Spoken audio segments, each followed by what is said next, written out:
Yo, yo, yo.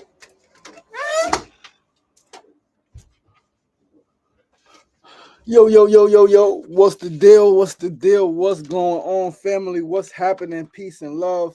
Happy Monday. Happy Miraculous Monday. We back again. Still on this side of the living. It's always a good thing when we could be on this side of the living. As they say, any day above ground is a good day. I second that. Man. Any day above ground is indeed a good day. What's the deal? Peace and love, peace and love, peace and love, family. Happy Monday, happy Monday. Last Monday of the month, Memorial Day, peace and love. What is good? What is going on? My skin is glowing. I am feeling so royal. Decided to give my body a rest this morning.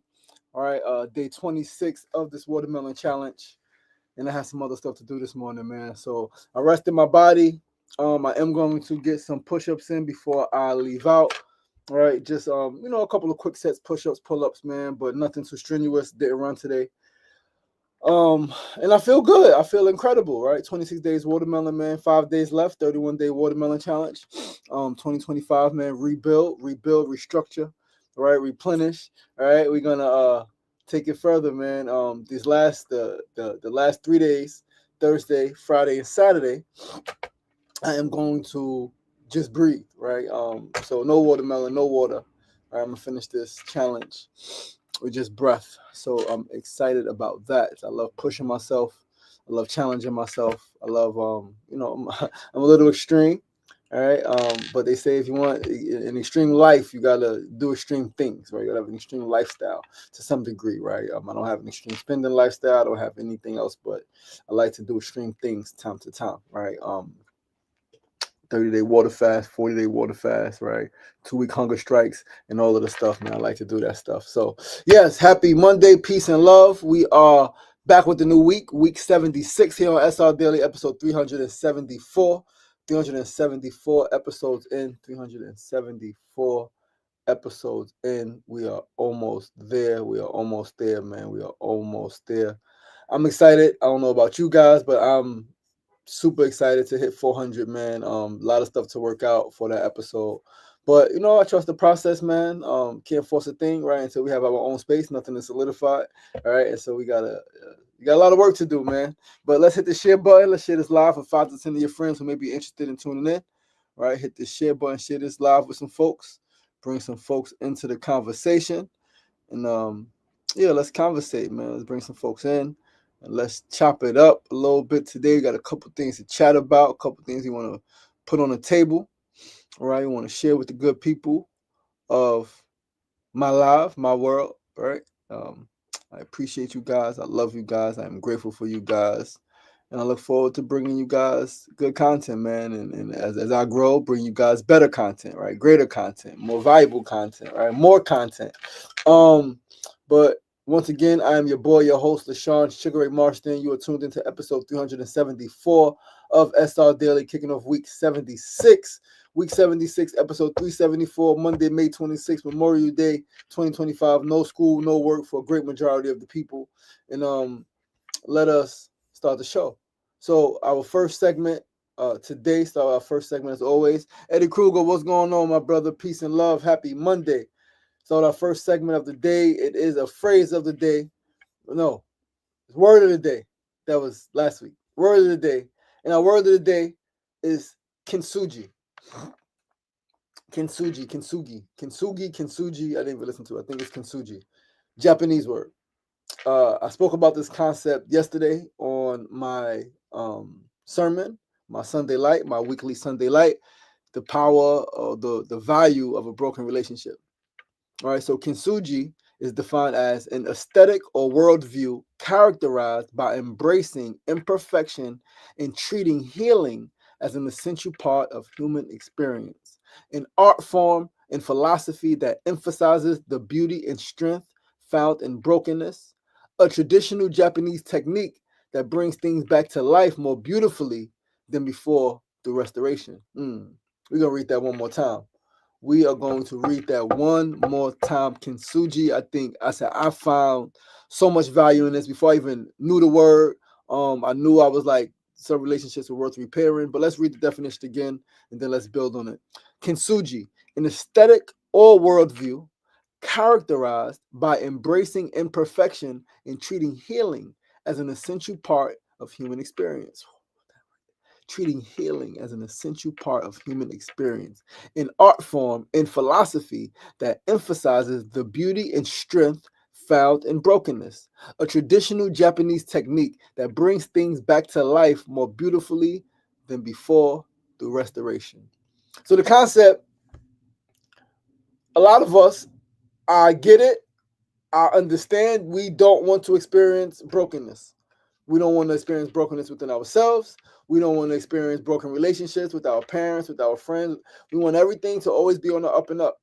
And that's great to a degree, because the other part that's not in here, where it speaks about building character, right? How this concept is great for personality, perspective, and character.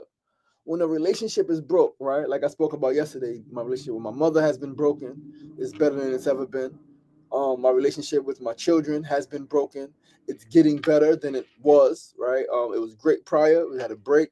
It's getting better, and in another year or two, it's going to be better than it was before, because I'm better, and right. So like, when something breaks, when a relationship breaks, right, when something falls apart, you can put it back together. Is, do you value that thing enough to take your time to put it back together? Because if you buy the vase, and it breaks, right? Because this is the pottery, right? They talk about really in Japanese art form, right? Making pottery, and it breaks. If you don't value that thing, the materials, right? All of the stuff that went into making it the first time, how it was when it was quote unquote perfect. If you don't value that, you'll just sweep it up and you'll throw it away and you'll get a new one. And the same thing gonna keep happening.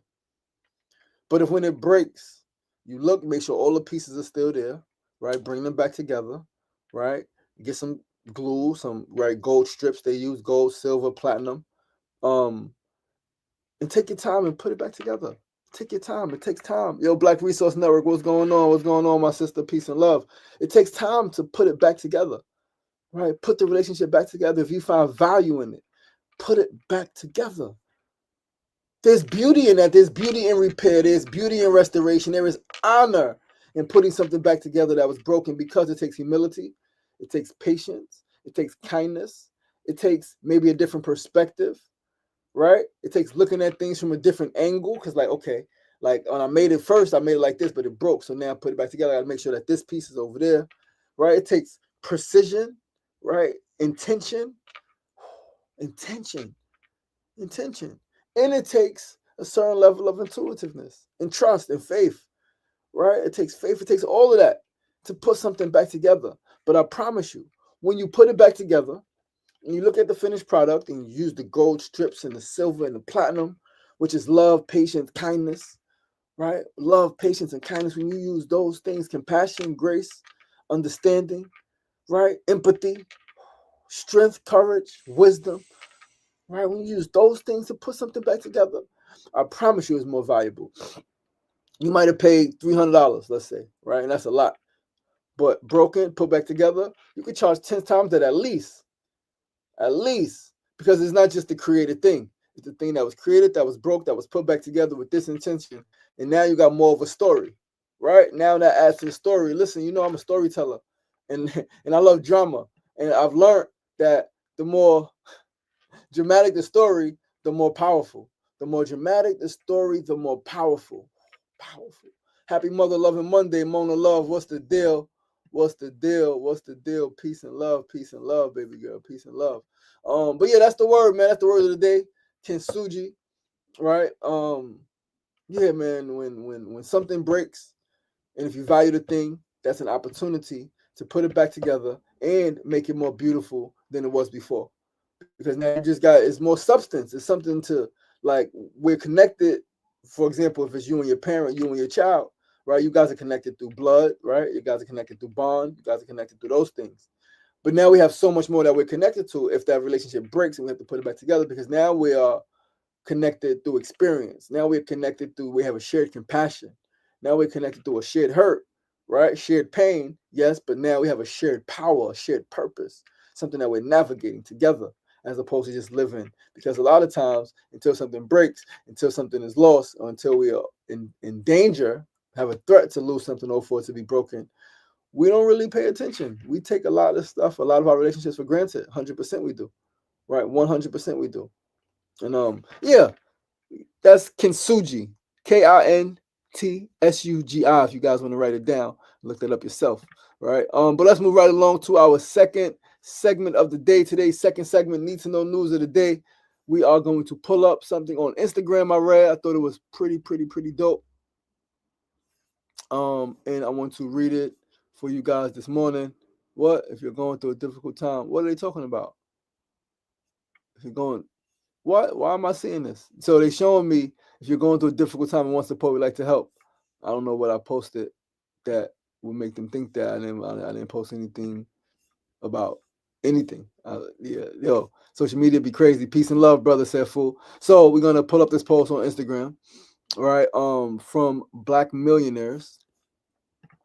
And yeah, it was story about young people, man, in Good Morning America, choosing a different route other than college, right? Choosing trade schools and then finishing their training, earning $70K with the wealth of other benefits. All right, let's read the story. Let's talk about it a bit. So this is from Black Millionaires on Instagram, 13 hours ago. In a recent Good Morning America segment, ABC News spotlighted a powerful shift in how young people are approaching their futures. Instead of pursuing traditional four-year college degrees, many high school students are choosing trade schools and finding immediate success, financial stability, and personal fulfillment. The story follows students and recent graduates who are entering high-demand fields like welding, HVAC repair, and electrical work. These careers often require just a few months to 2 years of training and come with starting salaries as high as $70,000, all without the burden of student debt. One of the key takeaways from the piece is the increasing appeal of hands-on careers that offer both job security and entrepreneurial opportunities. Experts in this segment highlight how industries are actively recruiting skilled tradespeople amid a national labor shortage, especially in infrastructure and construction. Additionally, the segment notes how trade jobs are being rebranded as smart, modern, and financially sound career options. With rising college costs and uncertainty around AI replacing white-collar roles, vocational training is becoming an attractive and strategic choice for many Gen Z students. As the stigma surrounding blue-collar work fades, trade schools are stepping into the spotlight as legitimate, respected alternatives to higher education and redefining what success looks like for the next generation. Super dope. Super dope, super dope, super dope. I'm in full agreement. I grew to love college. I mean, when I was in it too, right? I dropped out because like I was still in the streets and I was like, I'm doing other stuff. But I grew to love college for the network, right? Network, and I believe college, I believe school, period, any school, right? So trade school included, is a perfect place to network. It's a perfect place where if you have an idea, you pretty much have free marketing, right? Free test subjects, right? You have people who you can talk to about it, who you can sample with, who you can purchase if you have a product, purchase your products. You have like free models, right? You have a clothing line, let's say. You have, fashion, anything with fashion, you have free models. You have actors, right? You can do anything when you're in school. Network. And so I'm for that. And so if young people can go to trade schools, right, have that same networking experience where they can connect with like minds, right? Find people that clearly they have like minds because they're in the same class, right? They're in the same field, rather. They're studying the same trade. Whereas in college, we may have a similar major, but we may be taking different classes at different times. So I don't know if really you want to do what I want to do, right? Like, okay, we're in, let's say, accounting together, but you may really want to go over here and like work with like animals, right? I don't know. It could be different, but trade school I think is more direct, more like in your face, like we're doing the same things. We're here for the same exact reasons, right? And I think that's dope, man. Being able to make $70,000 coming out of high school, being able to make $70,000, a year or two out of high school, got some training, without the debt. Without the debt, I think this is incredible. I would like to figure out how to also include art, right, in these gigs, filmmaking, right, audio, right, sound recording, podcasting, talk. I would like to add, and it's going to happen because this, I'm sure, 100 years ago, 60 years ago, A lot of, our elders, they didn't think this was really like possible to be on this scale. Because as they said, blue collar jobs, it was looked at as fun, like white collar job. You be a lawyer, be a doctor, be this, be that. This wasn't mainstream. It was, you got to go to college, get a good job, go to college, go to college. Now, like, you can go to college, cool. You can go to a trade school. You can start a business, right? So now you 22 years old, right? You done finished high school 16 to 18, right? You done did a year or two of your trade, right? 20 years old, 22, when your peers, some of your peers, maybe let's say finishing college with debt, with right, like you're 2 years into your career. Depending on what career you into, what field you into, how smart you are, how much of a network, how much networking you did, right, and plugged into people, you could be a millionaire in those 2 years, right? You could be financially stable, for real, for real. So yeah, man, that's what I wanted to chat about, right? I think that's super dope. I would like to find more ways in our hood. I mean, I think people, it's happening. It's happening because like OSHA is rising in the neighborhood, like it's happening. But I think you can always promote more of this, right? We can always find ways to disseminate this information a little more so our young people really understand the opportunities that they have.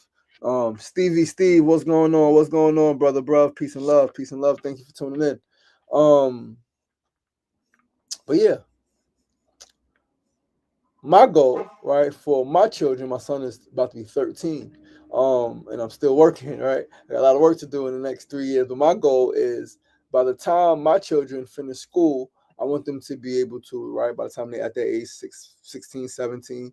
Usha is younger, I have more time with her. She's 4 years younger, right? My daughter. I want to be able to have the business for them, right? Their own business, their own like investments, right?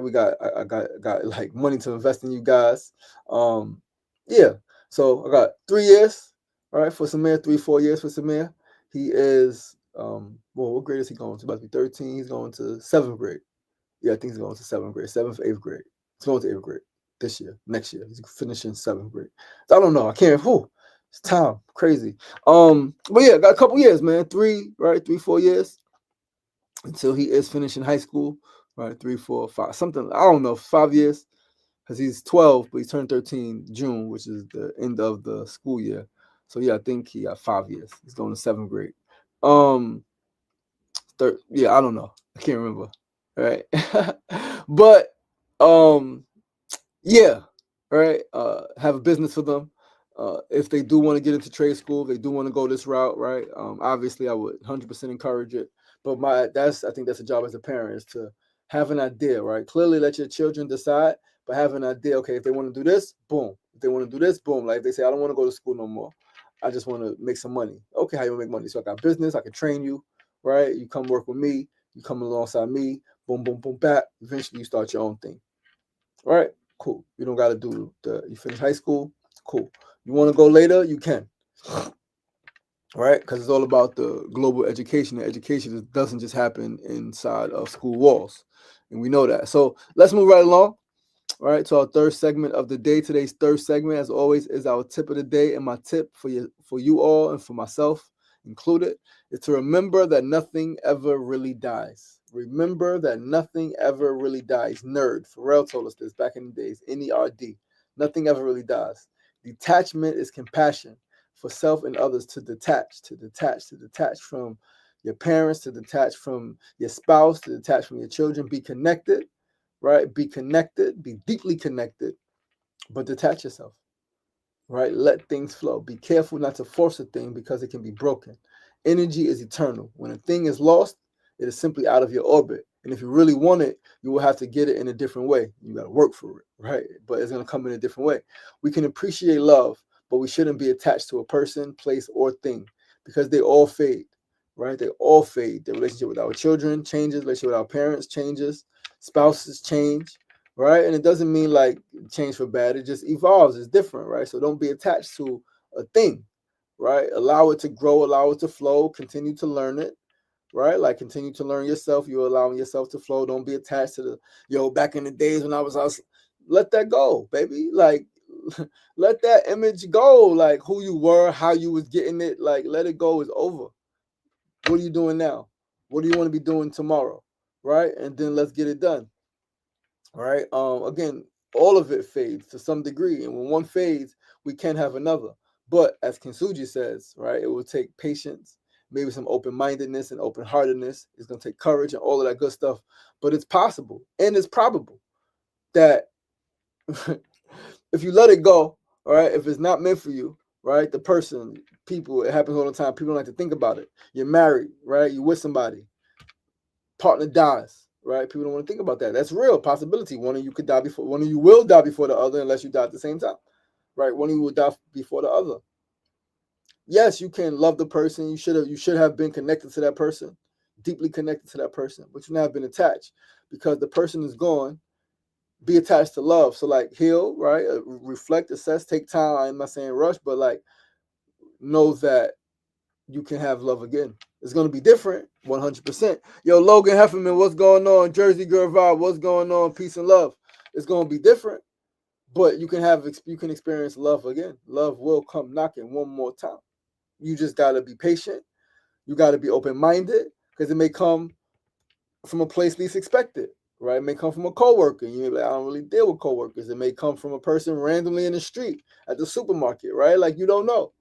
But open-mindedness and open-heartedness will surely lead you to love once again, right? And so detach. Nothing ever really dies, right? You come together with somebody, even when a relationship is over, it's broken, it didn't just die. There was life created. There was energy created.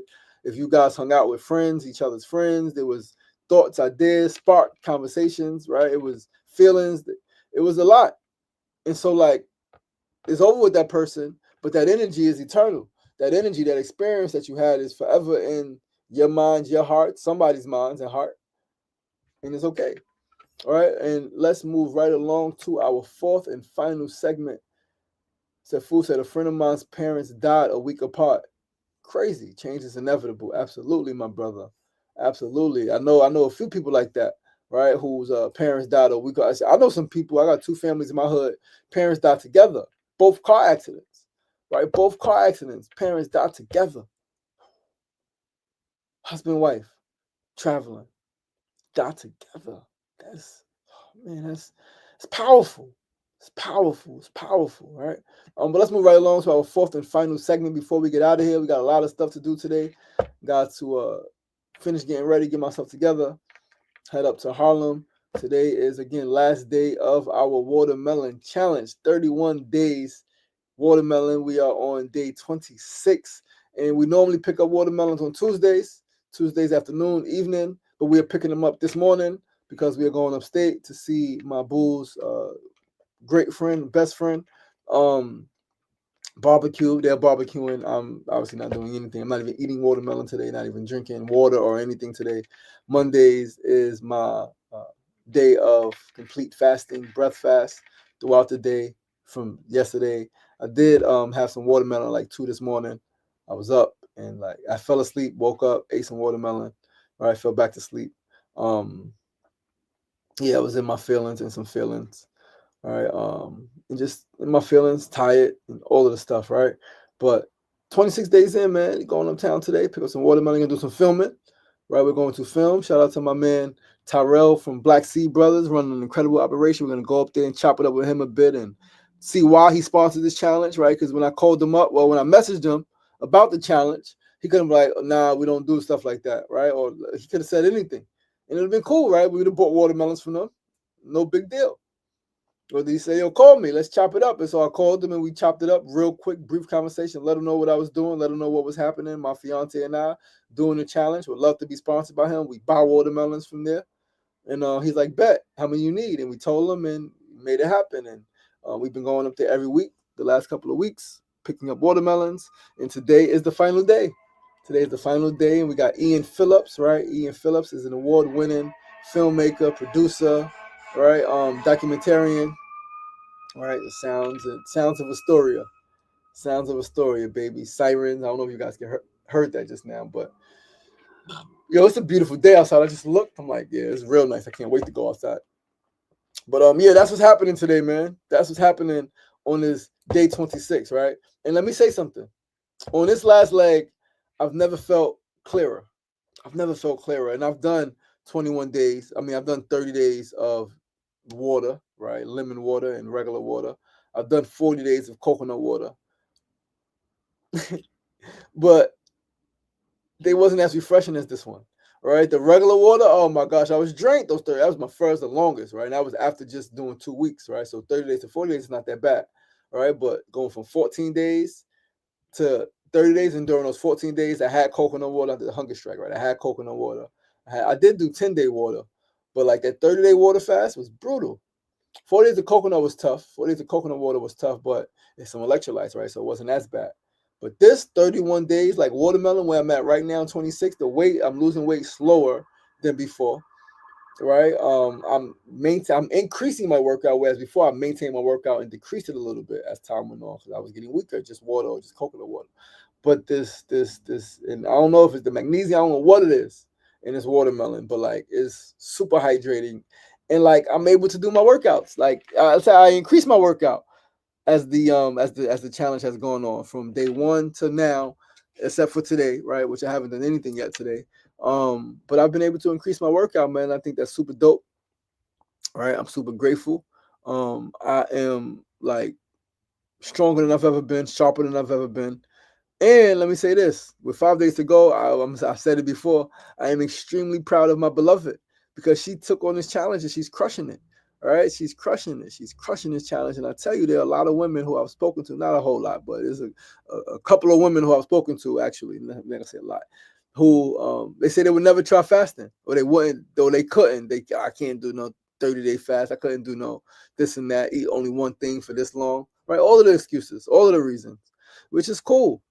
But to see her do this, right? To see her do this through her cycle and all of that stuff, to maintain, to different types of challenges, have the cravings, have the urges, but fight them off. Like that's powerful, man. And I'm grateful again to be doing it with her because, like, I know people who fast, I know people who do all of the things, but I don't know a lot of couples who do these things together. Not a lot. It's a couple, right? But I don't know, is to do this with your partner, like with any partner, with a friend, it would be great. But to do it with the person who you love, with the person who you're sleeping with, like, I think that's super, super powerful. And yeah, by this time next week, we're gonna be eating other kind of fruits, man. Right? We're gonna have some pineapples and some mangoes and some avocados, and all right, we're gonna have some stuff, man. This time next week, baby, it's going down, right? And then by Wednesday next week, Thursday next week, whatever day is next week, no, whatever day, but by Thursday, start having some salads, some raw veggies, right? Cucumbers and which is a fruit, but pickles and tomatoes and spinach and arugula and chives and dill and thyme and all of the herbs for the salad, right? Olives, all of the stuff, man. We're gonna start having that, right? Raw veggies next week, and then cooked food. It's back to some cooked food, right? And the goal is to be disciplined, man. The goal is to be more disciplined. And remember, right, one thing that we have to remember, and I have to remember, is that we don't need a lot of food to be satisfied, right? If I can go 31 days with just watermelon, I cannot overeat, right? I cannot eat whole freaking big plates. I don't have to do that. That's gluttony, that's greed. And granted, there's a lot happening in my life, and so food is comfort. But like I could survive. I'm surviving. I'm thriving right now, like physically, right, energetically, spiritually, mentally, emotionally. I'm maintaining. I'm thriving. Like not even maintaining. So yeah, that's the challenge. I still have work to do in that area, of course. Or I still eat too much, and I still definitely eat too late. I just said I woke up and ate watermelon last night. Right, like it's terrible. But we're gonna get there one step at a time. As long as I keep the intention, as long as I give it attention, right, keep it at the forefront of my mind, we'll be okay, man. And so yeah, I'm excited to eat cooked food again. Right, my workshop is on the 8th, and we're gonna have my sandwich on June 8th, Sunday, June 8th. We're having a 2-hour workshop in Soho with Moons and Scope. Shout out to them, and Flow by Liam. Shout out to them, that whole crew, for bringing me in. We got to sell some tickets. You got to start selling some tickets, man. Make some stuff happen. So if you can see, if you're watching the show and you come and get a ticket, tickets are $20 until tomorrow. Tickets are $20 until tomorrow. Get a ticket. Your personal footprint, how one single action you could take could benefit your health, your personal life, and the planet at the same time. Going down in Soho. Flyers being posted again today and every day here on out. But guys, that is the show. Thank you so much for joining us, for joining me this morning. Said Fool said day 26. Wow. Yeah, said Fool, man. Day 26, my brother. 26 days of just watermelon. Respect, Mona Love. Yes, yes, yes. Respect, respect, respect, Mona Love. Respect, Mona Love. Yeah, she's doing it. She's doing it. Mad respect to her. Mad respect to the beloved, my beloved, the great Mona.